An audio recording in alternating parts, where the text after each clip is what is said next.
There's this Black Mirror episode that I think about a lot where everyone's like riding on the bike and you have to pay to skip the ads. And the ads are everywhere. They're like on all four sides of your bedroom. They're on the bike in front of you. And you have to pay to skip the ads, or you have to watch them. And if you don't have any money, you have to watch them. And then of course all the like toothpaste and food and like just rent, like all the normal like life expenses like hit your account too. And you have to ride the bike to make the money. So, and then you can obviously like buy premium content also and like choose to spend money on the content rather than the free content. The paid content's better.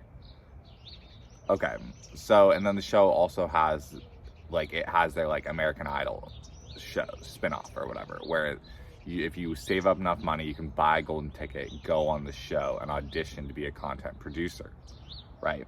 And then if you win the show, you get a contract and you become a content producer.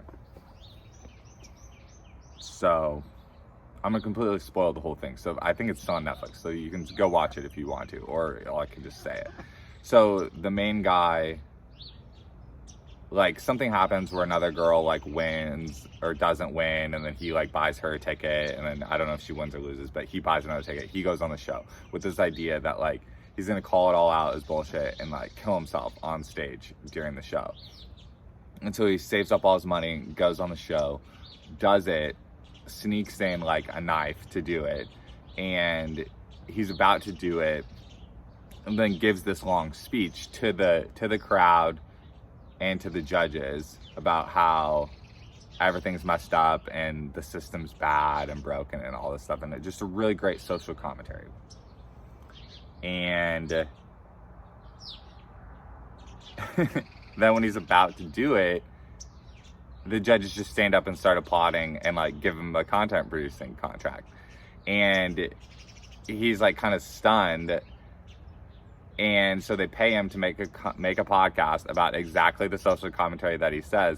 But now, instead of having to live in the basement and ride the bikes, you see him at the end with this like great penthouse looking out over everywhere. He can like finally see. He can finally see. And then for only 30 minutes a day, he has to like go inside a movie set version of his old room, where he does the podcast 30 minutes for everyone else to listen to about how the system's messed up and is bad and that we should change it. Man, and I just think about that. I honestly think about that a weird amount of time, even when making YouTube videos, because that's what's happening. Like, that's literally what's happening, of people that are able to see, like they're able to see and out the top of the windows are most of the time who's talking. And the platform even pays you to talk. Like the platform is paying you to talk, which is fine because words are powerful. Words and ideas are powerful. And so that's good. But it's just interesting that like one of the paths off the bike is to just talk to other people on the bike. Like, and so I think about that a lot. I think obviously I've like commented on just Bitcoin like a lot on like this channel, and how fiat money like forces you to be a man on a bike, and you like can't rest. You can't rest because the money itself like is evaporating. The money itself is evaporating if you're not investing it and earning a return higher than inflation. If you're not earning a return higher than the cost of things are going up, then you're just like a man on a bike, pedaling and pedaling and pedaling, and there's no end game to the pedaling. So I think about that a lot.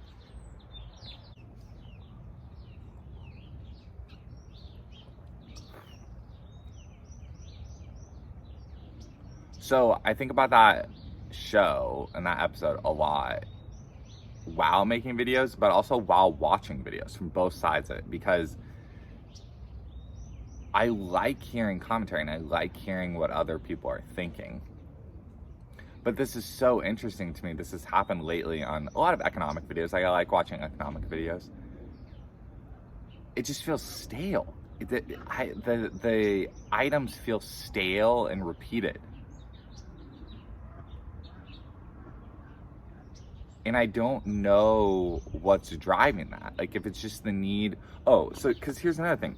No one, this is random, but like, when Aziz Ansari made his show, Master of None, and the first season, I thought it was pretty good. I didn't like the second season. But after the first season, he said something where they were like, are you going to make another season? Are you going to make another season? He goes, he said, what is there to make another season about? Like, I gave that everything. Like, all of my life experience was poured into those episodes. Like, he's like, I made the show. I made my passion project that, like, was my commentary and was my, like, version of everything that had happened to me, poured out into that medium. And I just never heard anyone say that before, and I thought that was super interesting, because you're right.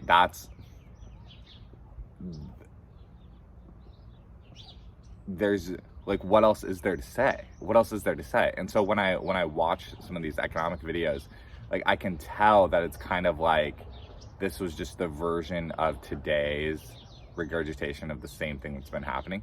And I'm not even talking about clickbait. I'm not even talking about, like, oh, purposefully misleading or purposefully inflammatory or whatever. It's not, whatever on that.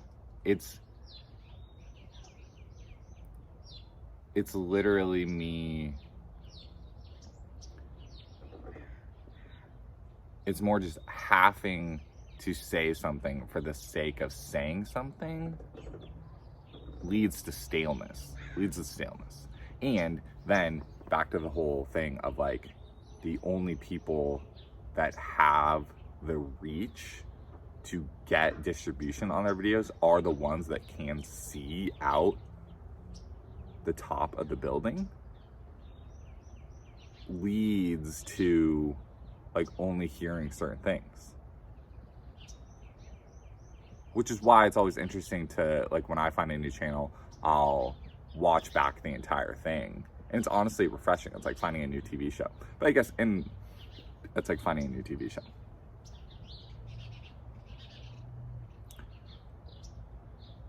But what's funny then is that those people creating the new TV shows have to have enough momentum and drive to kind of make it, and hope that it's new and refreshing for the other people on the bike.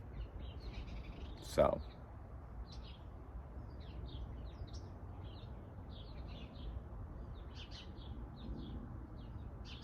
I believe that's what the internet calls a meta-analysis, or a audio journal, or what is it? Social commentary? I'm not sure. But those are some thoughts from a backyard on Black Mirror and content creation, and just the mix of being able to say something positive.